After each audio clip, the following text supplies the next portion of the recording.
Hi Instagram.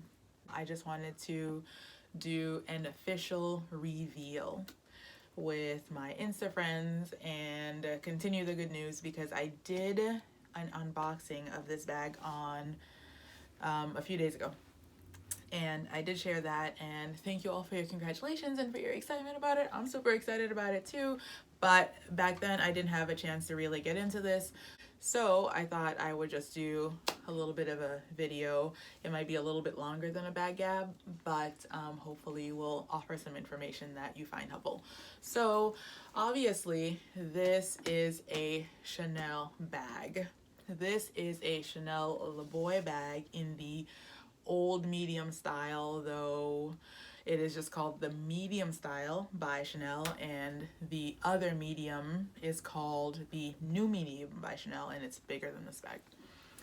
I got this bag on Fashion File and I got it just a few days ago. However, I had put it on reserve several weeks ago.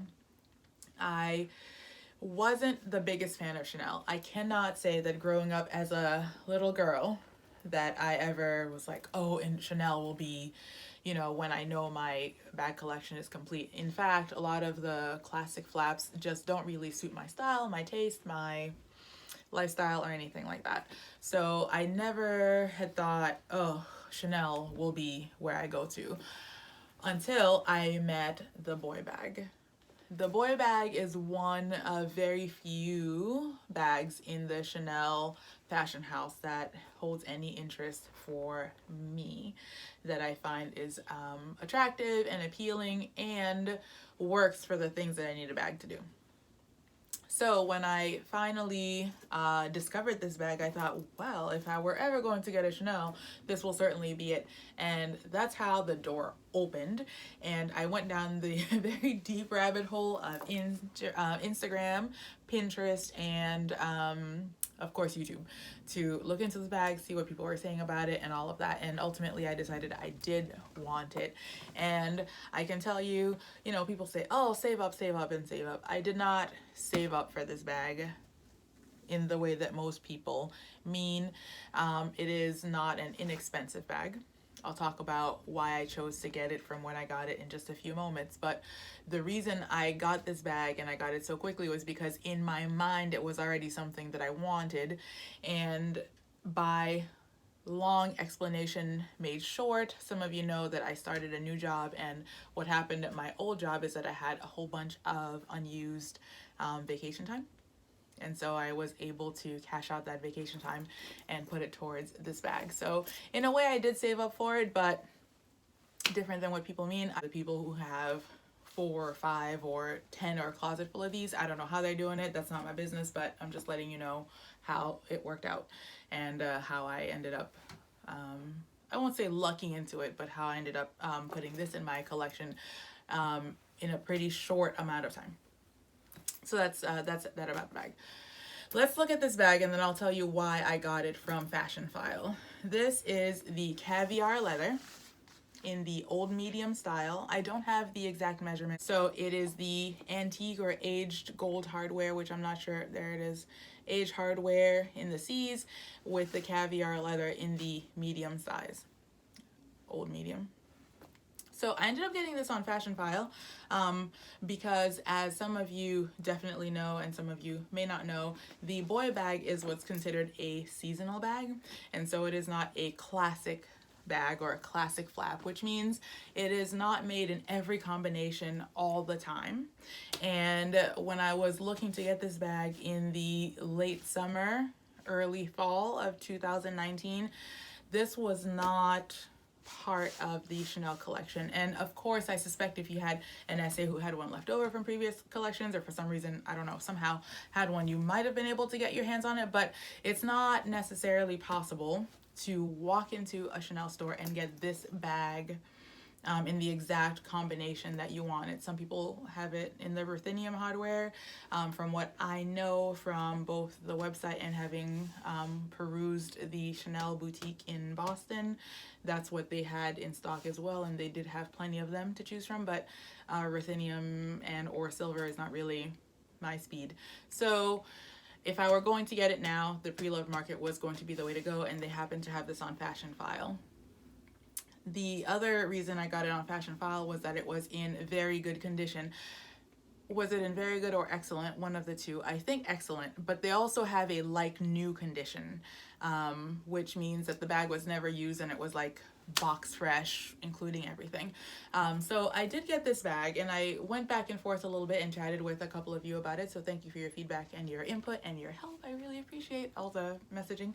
But I ended up going for it, even though there were some on Fashion File that were a lower price point because of the condition that it is in, because one of the considerations was that it does not come with the authenticity card or the box or the camellia or ribbon and things like that. So it did not come with the total package, and I had to decide if those were deal breakers for me, and pretty quickly I decided they are not deal breakers for me, because for me what's most important is condition, and I intend to keep this bag forever unless something goes wrong. I mean, you never know, but my intent isn't to just use this for a season, and I have done that. And if you have opinions about that, share that with me. I'm happy to know if you're like, why would you buy a bag to use for a season? But I've done it. Like, sometimes you just want to be part of a trend for a little while. This is not a bag that I intend to do that with, so I wanted to start out with a bag that was in a very good condition that I could use for years and years and years. And even if I needed to sell it for some reason, like there was a catastrophe or I needed the money or something like that, it would probably be in still pretty good condition. So that's why I went with this particular bag from Fashion File for the price that it was. So I chat with some people, some of my Insta friends and fam, about where do you draw the line about how much you're willing to pay for a pre-loved bag, and it's really so individual. I know some people for whom no box and authenticity card is a deal breaker, and I know some people who never buy pre-loved, so there's that. But for me, authenticity card is not a deal breaker because there are so many ways to get things authenticated now. I just don't see why that would be an issue. And having the box, I just don't have any more space to put boxes. I don't care about the boxes. I love a good packaging, but that's so short-lived. And different ways to authenticate something besides having the authenticity card. So for me, it was more important to have something that was in very good condition. So again, Fashion File delivered on their promise that it was in good condition. Let me give you a tour of this bag now. I'm gonna come in a little bit closer and look at how it shines, so sparkly. I love caviar, I love pebbled lead. I just like the feel and the touch of it. I can't even stop touching it now, so that's that. So let's have a look around this bag and talk about the condition that it came in, and again why I opted to get this bag. So it's again in caviar leather, which, you know, sometimes they have and sometimes they don't have. Again, it's in the diamond classic diamond quilting, which I love. They also have the chevron leather, the chevron pattern, sorry. This bag has no feet, but I don't know of any Chanel bags that have feet. And it opens this way, you squeeze the lock, and it does have a flap that does have some weight to it, but I suspect the weight is more related to the closure than the actual flap. So that's that. It opens this way, and this is the inside, and you've seen the unboxing, so you kind of know how it came. But if you haven't seen the unboxing, you can check it out. It comes with a Fashion File dust bag, and then it came also with the Chanel dust bag, and it is the black Chanel dust bag, which is different from the white Chanel dust bag that the classic flaps come in. So that's what was in the box plus the bag. And inside is in great condition. So take a look at that. That's what it looks like. No stains, no spills, no smudges, no anything, and I could not be more excited about that. The pocket here is still pretty snug to the bag. It doesn't feel like anybody's really put stuff in there, which is really great. I'm pushing onto it now, so it might look a little bit more gaping, but it's actually quite flush to the bag and terrific. And then the edges, which is where I think I understand these bags tend to show the most wear, immaculate condition, no wear at all, no wear here, though I don't hear about much wear there. Along the bottom, no wear. Oop, there it goes.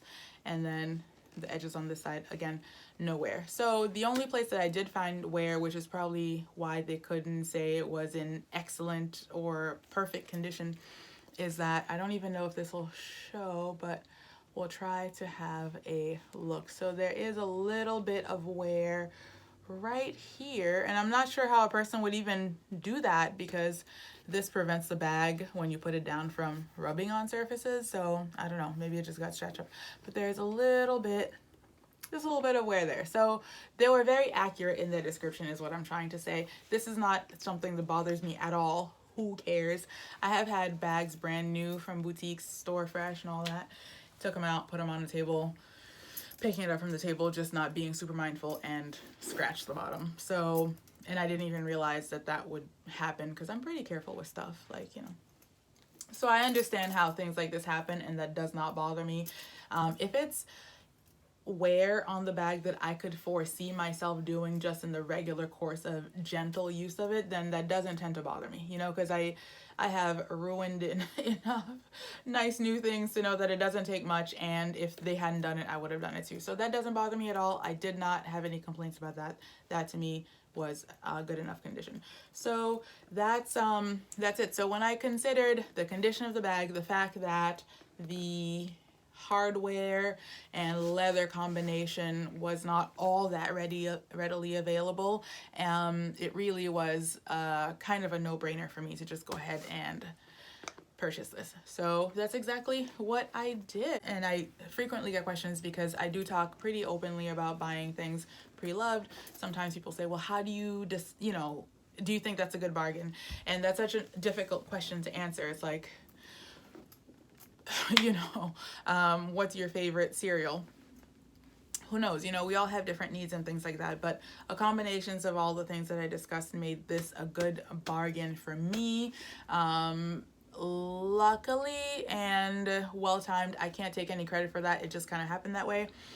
The week after I decided to get this bag, Chanel officially announced the price increase. There'd been some buzz about it, but they officially announced the price increase, and I think the cost of this bag went up by $200 retail. That's pre-tax. So any concern that I might have had about being able to resell this if for some reason it doesn't work out for me, if I don't end up loving it once I use it, pretty much went away because I know it was in the carts of like 150 people when I purchased it, and with the price increase, I can't imagine that I'll take a huge loss if I do decide to sell it, even without the authenticity card and box and camellia and ribbon. Like, I just, you know, those are nice things to have, but for me it's not important, and I know I'm not super special or unique. I know that there are plenty of people who also don't mind.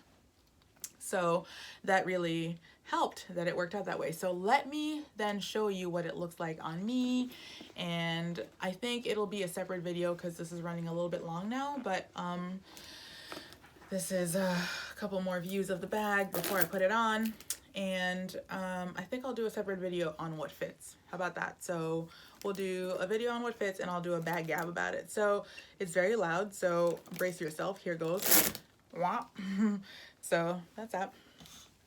And I just came in today, and before I got, you know, ready to relax for the evening, I can undo my button, I thought, let me just film this video. So this is what we have to work with. I am 5'4" inches. So this is what it looks like on me on the shoulder. I can tell you, it is never my plan to wear this on the shoulder, and it doesn't even stay. I just don't like shoulder bags, but this is kind of what I would get if I did it the way I intend to wear it, which is the way that I wear every other bag that I carry, is crossbody.